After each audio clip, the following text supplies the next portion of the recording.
নতুন রাজনৈতিক দলে যোগ দেওয়ার প্রশ্নে যা বললেন উপদেষ্টা আসিফ। স্থানীয় সরকার মন্ত্রণালয় এবং যুব ও ক্রীড়া মন্ত্রণালয়ের উপদেষ্টা আসিফ মাহমুদ সজীব ভুঁইয়া বলেছেন, এটা ধরে নেওয়ার কোনো কারণ নেই যে আমি নতুন কোনো রাজনৈতিক দলেই যুক্ত হব। যখন রাজনীতিতে যুক্ত হবার সিদ্ধান্ত নেব তখন নিজের জন্য সেরা অপশনই বেছে নিব। শনিবার রাজধানীতে এক অনুষ্ঠানে সাংবাদিকদের প্রশ্নের জবাবে তিনি এ মন্তব্য করেন। আসিফ মাহমুদ বলেন, আমার পক্ষ থেকে এখন পর্যন্ত কোনো সিদ্ধান্ত হয়নি। জুলাইয়ের গণঅভ্যুত্থানের নেতৃত্ব দেওয়ার কারণে মানুষের মধ্যে আমাদের নিয়ে একটা আকাঙ্ক্ষা আছে।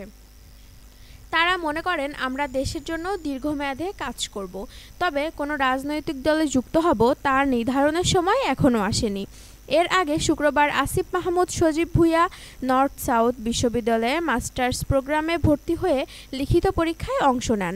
তিনি বিশ্ববিদ্যালয়ের school of humanities and social সায়েন্সের অধীনে পরিচালিত executive masters in policy and governance প্রোগ্রামের সামার সেশন 2025-এ ভর্তি পরীক্ষায় অংশ নেন। বিষয়টি নিশ্চিত করে প্রোগ্রামটির পরিচালক অধ্যাপক ডাক্তার মোহাম্মদ আমিনুল ইসলাম বলেন, আজ সকাল 10টা থেকে দুপুর 1টা পর্যন্ত আমাদের ভর্তি পরীক্ষা অনুষ্ঠিত হয়েছে।